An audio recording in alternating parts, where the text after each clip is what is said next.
ॐ अज्ञानतिमिरान्धस्य ज्ञानाञ्जनशलाकया चक्षुरुन्मिलितं येन तस्मै श्रीगुरवे नमः। वाञ्छाकल्पतरुभ्यश्च कृपासिन्धुभ्यैव च पतितानां पावनेभ्यो वैष्णवेभ्यो नमो नमः।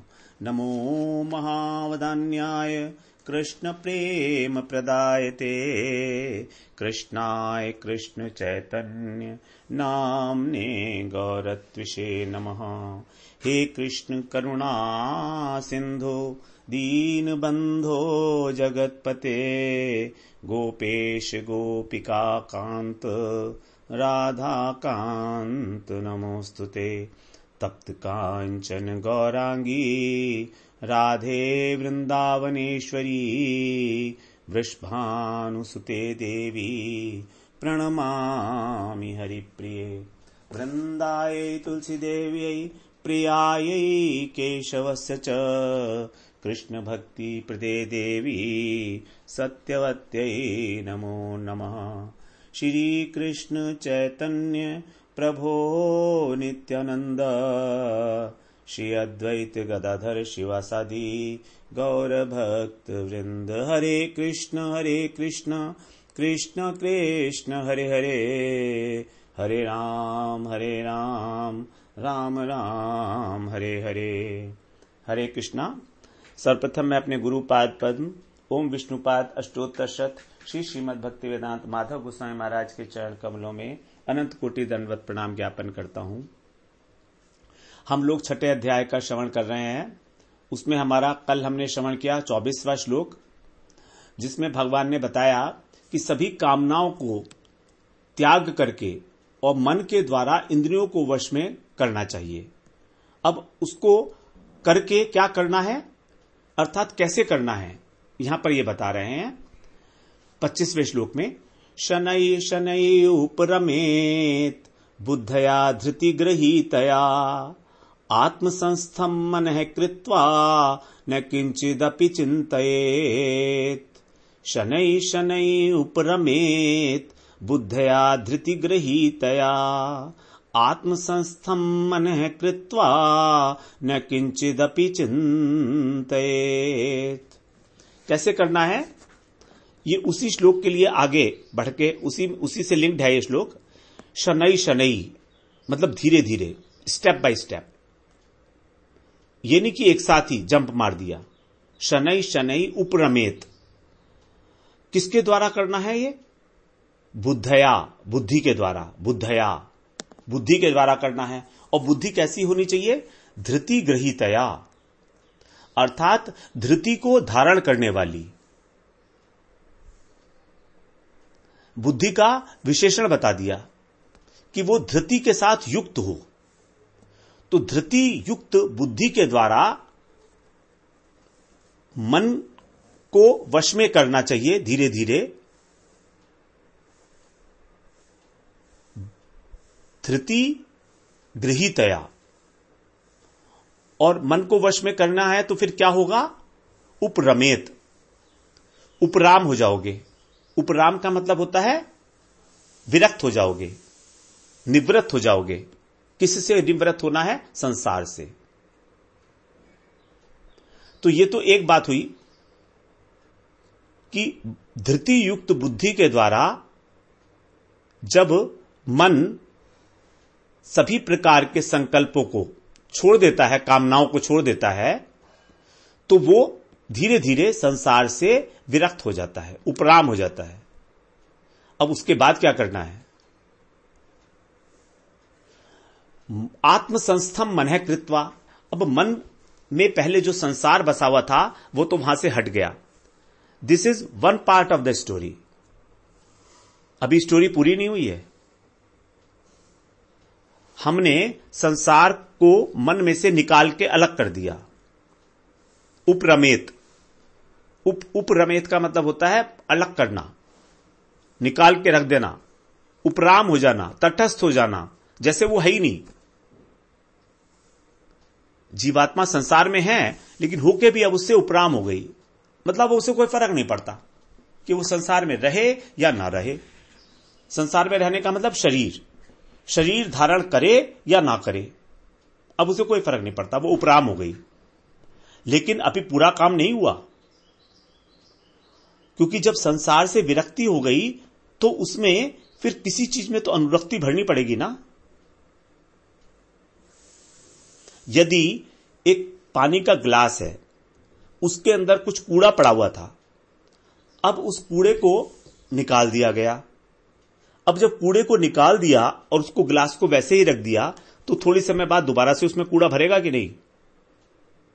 बिल्कुल भरेगा। आंधी आएगी, तूफान आएगा, धूल उड़ेगी, तो धूल उसके अंदर बैठेगी जाकर।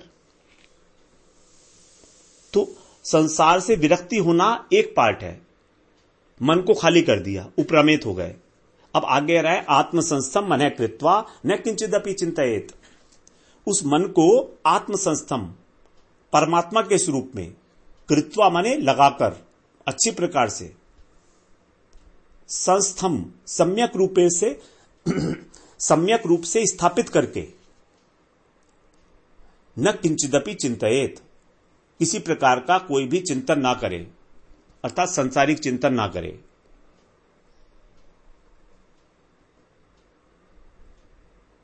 तो दो पार्ट हो गए इसके अंदर।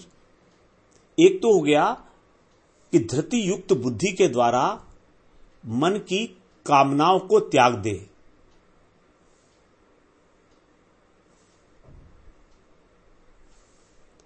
धृति युक्त बुद्धि के द्वारा, अर्थात मन ये बुद्धि के द्वारा काम करेगा, लेकिन बुद्धि भी वो साधारण नहीं है, ये धृति युक्त बुद्धि है। तभी भगवान बोला धृति घृति गृहीतया।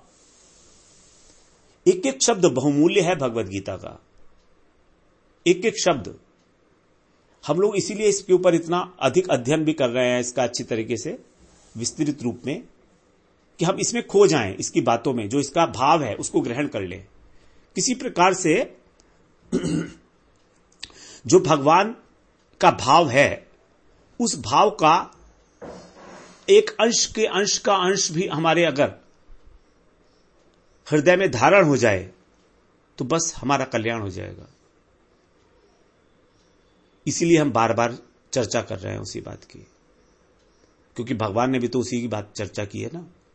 अभ्यास का मतलब ही यही है, बार बार बार बार। एक बार में तो कोई चीज याद नहीं होती, ना समझ में आती है। तो इस प्रकार से बुद्धि मन में से कामनाओं को हटा दिया, अब उसमें भरना क्या है? स्थापित करना है उसको, मन को परमात्मा में।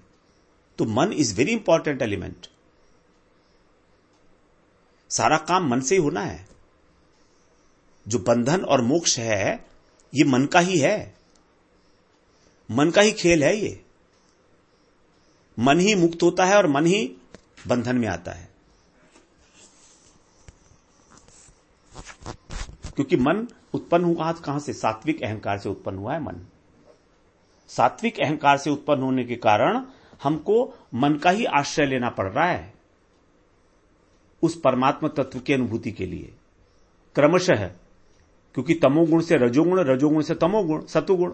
अब सतुगुण से ही उस निर्गुण वस्तु के अंदर जाया जा सकता है, क्योंकि जो सतुगुणी व्यक्ति है वही साधु संग करेगा। क्योंकि साधु के और सत्वगुण के जो गुण हैं वो मिलते हुए हैं काफी। श्रद्धा, भगवान में विश्वास, शास्त्रों में विश्वास, शास्त्रों की चर्चा करना, उनका रहन सहन साधु का और एक सात्विक व्यक्ति का एक सा होगा, उनकी विचारधारा। इसीलिए एक सात्विक व्यक्ति ही साधु का संग कर सकता है, और मन हमारा सात्विक अहंकार से ही उत्पन्न हुआ है। तो मन को ही लक्ष्य किया गया है, सबसे सात्विक वस्तु को। तो मन को परमात्मा में स्थापित करना है, अर्थात उसको निर्गुण अवस्था पर ले जाना है। और इसके लिए सहायता कौन है? कौन करेगा? बुद्धि। और बुद्धि की सहायता कौन करेगा? धृति। भगवान ने पूरा बैकअप चेन बता रखी है इसकी, बैकअप में, कि इसकी चेन क्या होगी। बैक डोर में बैक स्टेज पर क्या क्या काम चल रहा है। धृति बुद्धि के साथ रहेगी और ऐसी बुद्धि मन को कंट्रोल करेगी। तो पिछले श्लोक में बताया था कि कामनाओं का त्याग करें। अब कामना न होने से मन की संसार से स्वाभाविक रूप से विरक्ति हो जाएगी, क्योंकि अगर कामना ही नहीं है तो संसार की ओर क्यों भागेगा। तो विषयों के ओर न जाने की जो प्रवृत्ति है, यही है मन की उपरामता, संसार से उपराम हो जाना। क्योंकि अब उसका लक्ष्य संसार नहीं रहा, अब उसका लक्ष्य परमात्मा हो गए, अब उसका लक्ष्य भगवान हो गए। अब इसी को प्राप्त करना है। लक्ष्य संसार से विरक्ति नहीं है, संसार से उपरामता नहीं है। लक्ष्य है भगवत प्राप्ति। किसी चीज को छोड़ना एक बात है और दूसरी वस्तु को पकड़ना अलग बात है। जैसे एक व्यक्ति अगर मान लीजिए कोई बहुत दुष्ट था, कोई शराब पीता था और उसने शराब छोड़ दी, तो क्या वो अच्छा आदमी बन गया? नहीं, अभी अच्छा आदमी नहीं बना वो। अभी उसने अच्छी बातों को नहीं पकड़ा, अभी वो साधु संग नहीं कर रहा है, अभी वो भजन नहीं कर रहा है, अभी वो हरि कथा श्रवण नहीं कर रहा है। शराब तो छोड़ दी लेकिन ये सब नहीं कर रहा है, तो फिर वो अच्छा आदमी नहीं कहला सकते उसको। तो बुराई को छोड़ना अच्छा आदमी बनना नहीं है। अच्छा आदमी बनने के लिए यत्न करना पड़ता है, अटेम्प्ट करना पड़ेगा, स्पेशल एफर्ट करना पड़ेगा उसके लिए। तो यहां पर स्पेशल एफर्ट क्या है? परमात्मा में सम्यक रूपेण स्थिति, आत्मसंस्थम।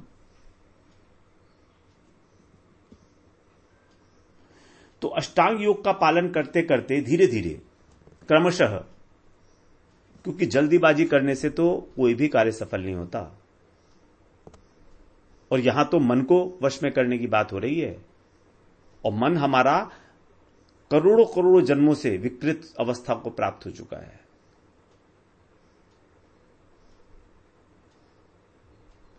ये 1 और 2 जन्म में खराब नहीं हुआ हमारा मन, करोड़ों जन्मों से इसका अभ्यास बना हुआ है। अब इसको सुधारने के लिए क्रमशः, तभी भगवान बोले शनै शनै। इसलिए योगाभ्यास जो है वो बहुत धीरे धीरे करने की वस्तु है। Don't jump to the conclusions. ये नहीं कि सीधे चाय पी सुबह को और उसके बाद जो है सब उल्टे सीधे काम किए और बैठ गए ध्यान करने के लिए, जो योग की 7वीं सीढ़ी है। इस बात को ध्यान रखना पड़ेगा। 7वीं सीढ़ी है मेडिटेशन, 7th स्टेज। यम, नियम, आसन, प्राणायाम, प्रत्याहार, धारणा, ध्यान, समाधि, ध्यान।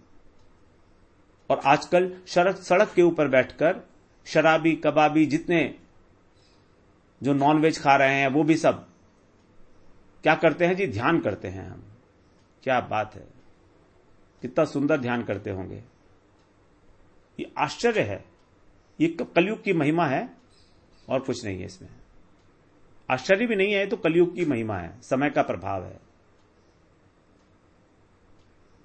वो कहते हैं कि मैं तो योगाचार्य हूं। बड़े बड़े योगाचार्य हैं, योगा गुरुज हैं, सेल्फ स्टाइल योगाचार्य, सेल्फ प्रोफेस्ड। ये मैं किसी की बुराई नहीं कर रहा हूं, लेकिन योग को इतना सस्ता ना बनाएं, बस इतना है मेरा आग्रह। दुख होता है योग को जब हम इतना सस्ता बना देते हैं। ठीक है, आप योग करो अपने स्वास्थ्य के लिए, कहो ना फिर स्वास्थ्य के लिए, बस इतना, एक एक्सरसाइज है, लेकिन इतना आसान नहीं है। हम लोग योग को इतना सरल समझ लिए हैं और इतना सस्ता, चीप बना दिए हैं।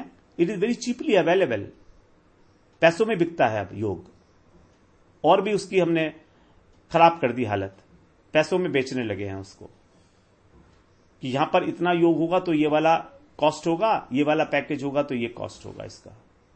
This is height. भगवान भी क्या सोचते होंगे कि मेरे बहाने से लोग पैसे कमा रहे हैं। बड़ा दुख होता होगा उनको कभी कभी। तो मन की जो उपरामता है, इसके लिए बताया है हमको बुद्धि का आश्रय लेना है, जो परम धैर्यशाली बुद्धि है।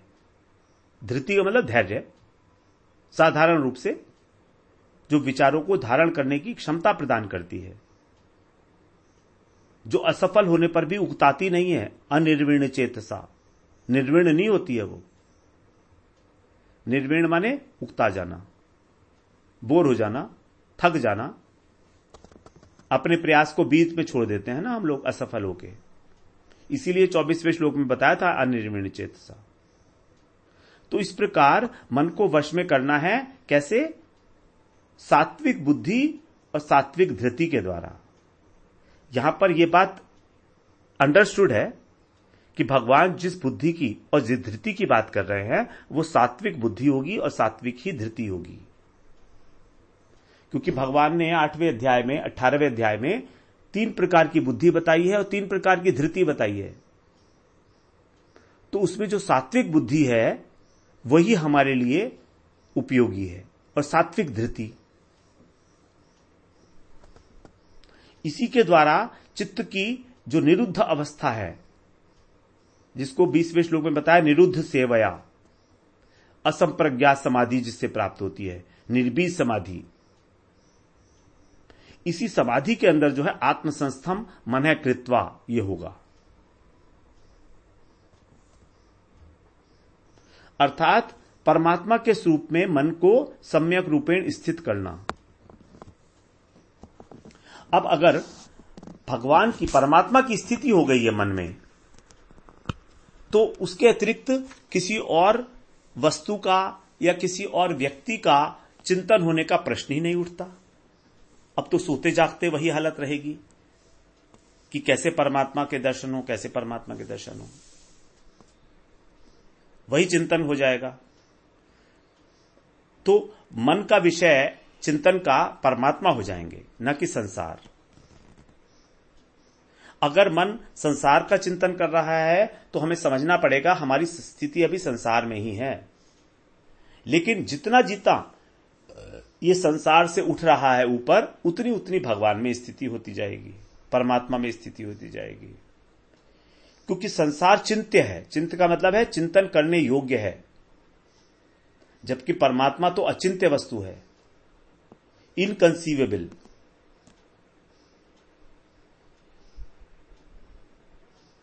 तो मन की जो ये निरुद्ध अवस्था है, इसके अंदर किसी प्रकार का चिंतन ही नहीं है, अचिंत्य अवस्था हो गई है। यही है परमात्मा में स्थिति, समाधि। निर्बीज समाधि की बात कर रहे हैं ना हम लोग, निर्बीज समाधि की बात कर चुके हैं। असंप्रज्ञात समाधि, जिसके अंदर ध्याता, ध्यान और ध्येय तीनों ही जो हैं विलीन हो जाते हैं, ध्येय का भी आभास नहीं रहता। जबकि संप्रज्ञात समाधि में ध्येय वस्तु रहती है, उसका भान रहता है। लेकिन असंप्रज्ञात समाधि में तीनों के तीनों मर्ज हो जाते हैं। इसको बोलते हैं त्रिपुटी।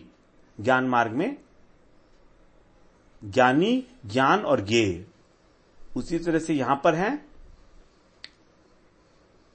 ध्याता, ध्यान और ध्येय। तो क्या बता रहे हैं? शनै शनै उपरमेत। हमारे मन का जो स्वभाव है अनादिकाल से, वो एक ही स्वभाव है, विषयों का चिंतन करना। और अब इसी मन को भगवान में लगाना है, क्योंकि और तो कोई उपाय भी नहीं है ना हमारे पास। भगवान ने यही गिने चुने जो है हमारे को वो दिए हैं, उपकरण दिए हैं। मन है, बुद्धि है, अहंकार है और चित्त है। बस इन्हीं को लेके हमको काम करना है। तो मन का एक और खास स्वभाव है कि मन जिस वस्तु में लगता है उस वस्तु में तदाकार हो जाता है। आप एक बात समझिए, मन का जो स्वरूप है, मन का जो स्वभाव है, गुण है, वो क्या है कि जब वो किसी चीज में आसक्त हो जाता है, कामना करता है, तो वो उसमें तदाकार हो जाता है। तदाकार का मतलब क्या? जैसे मान लीजिए मुझको मोबाइल अच्छा लग रहा है एप्पल का, तो एप्पल का मोबाइल जब मुझे अच्छा लग रहा है तो मेरा मन भी एप्पल के मोबाइल के आकार को ग्रहण कर लेता है। उसके अंदर हमेशा उस एप्पल के आकार का चिंतन होता रहता है, विजुअलाइजेशन जिसको बोलते हैं। अभी वो जब खाली बैठता है तो उसको मन की आंखों से वही दिखाई दे रहा है, एप्पल का मोबाइल। तो ये एप्पल का मोबाइल वास्तविक मोबाइल नहीं है जो दिखाई दे रहा है।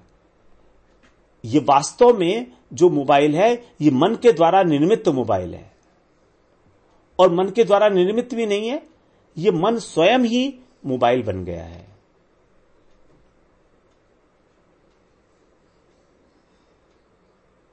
मन ही स्वयं मोबाइल का रूप लेकर सामने आ गया है हमारे, जैसे कि स्वप्न में होता है।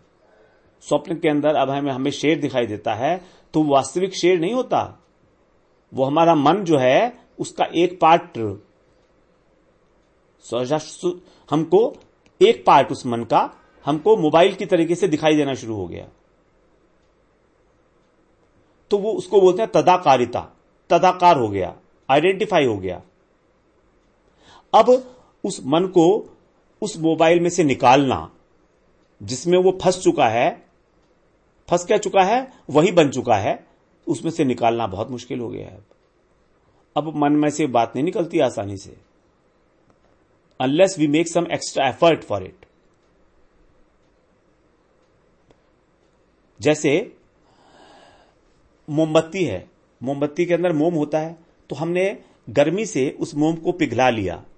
अब वो उस मोम ने पिघलकर एक शेप ले ली, जिस किसी वस्तु के अंदर हमने रखा उस मोम को, उसने एक शेप ले ली। अब उस शेप को बदलना आसान नहीं है,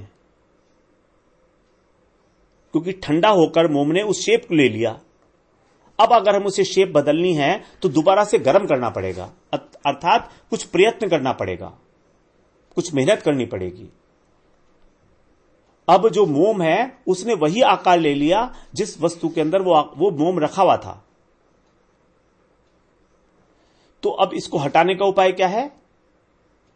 हटाने का उपाय यही है कि जो हमने पहले मोम बनाया था जिस प्रकार से, उसी प्रकार से उस मोम को हम लोग अब विपरीत अवस्था में ले आए, अर्थात ठोस अवस्था से उसको द्रवीभूत कर दें, द्रवीभूत अवस्था में ले आए अभ्यास के द्वारा।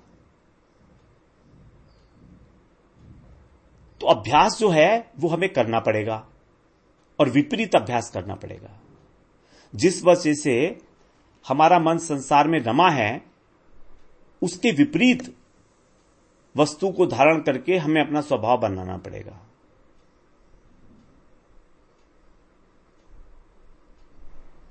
यही है मन को वहां से निकालने का तरीका, क्योंकि वो तदाकार हो गया है। तो विपरीत अभ्यास, और इस विपरीत अभ्यास से हमको उकताना नहीं है, निर्विर्ण चेतसा न अनिर्विर्ण चेतसा। तो यदि उद्देश्य की प्राप्ति में देर भी हो रही है अथवा कोई विघ्न आ रहा है या कोई नई चीज आकर्षित कर रही है, तो मन उकता जाता है।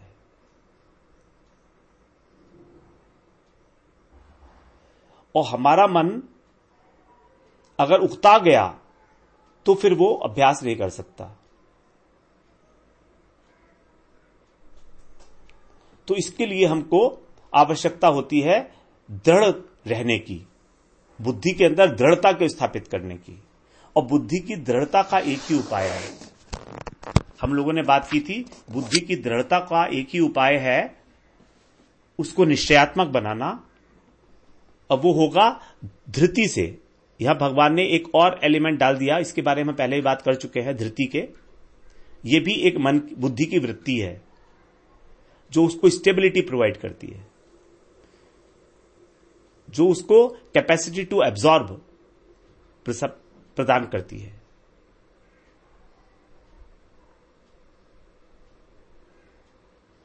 तो धृति बड़ी आवश्यक है, और धृति 3 प्रकार की बताई है भगवान ने 18वें अध्याय में। हम लोग केवल सात्विक धृति की यहां पर बात करेंगे।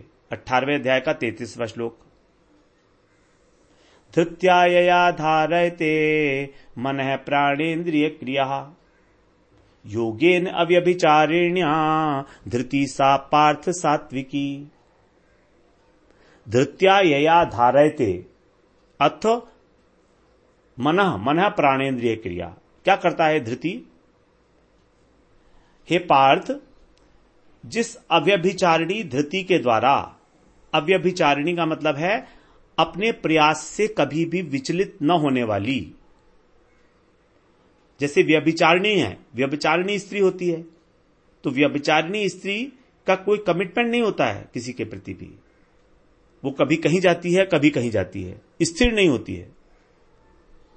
तो यहां पर कह रहे हैं अव्यभिचारिणी, जो स्थिर रहती है। ऐसी धारण शक्ति धृति के द्वारा मनुष्य क्या करता है? अपने मन की, प्राण की क्रियाओं को धारण करता है। बिल्कुल क्लियर हो गया धृति का क्या रोल है। विचारों को धारण करता है वो। बुद्धि विचार तो कर सकती है, लेकिन बुद्धि उसको धारण नहीं कर सकती। इंद्रियों की क्रिया क्या? इंद्रियों की क्रिया श्रवणेंद्रिय की क्रिया, कि मैं इस मतलब श्रवण के समय में मतलब ये डिसाइड करना कि मैं कौन सा श्रवण करूंगा, कौन सा नहीं करूंगा, किस रूप को देखना है, किस रूप को नहीं देखना है, संसार के रूपों को नहीं देखना है, भगवान का सुंदर स्वरूप देखना है। ये डिसीजन कौन लेगा? ये डिसीजन लेगा हमारी धृति। सहन करने की, धैर्य पूर्वक सहन करने की, धारण करने की जो वृत्ति है उसको बोलते हैं धृति। तो इंद्रियों की क्रियाओं को और मन की, प्राणों की क्रियाओं को और मन की क्रियाओं को, मन, प्राण और इंद्रिय, इनकी क्रियाओं को ये धृति ही धारण करती है, मतलब उन्हें बल प्रदान करती है। Capacity to inculcate, imbibe those values, those principles.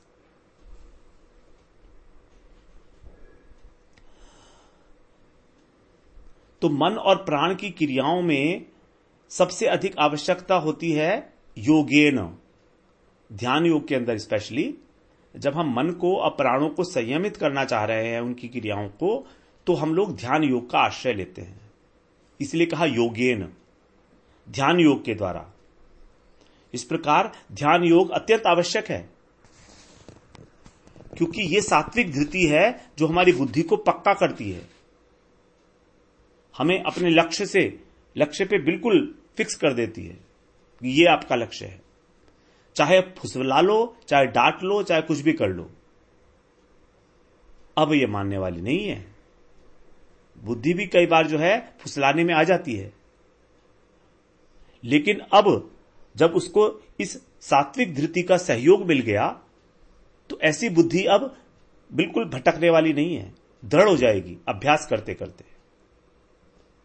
और कुछ ही समय बाद मन अपना पहला काम करेगा, विषयों से हट जाएगा।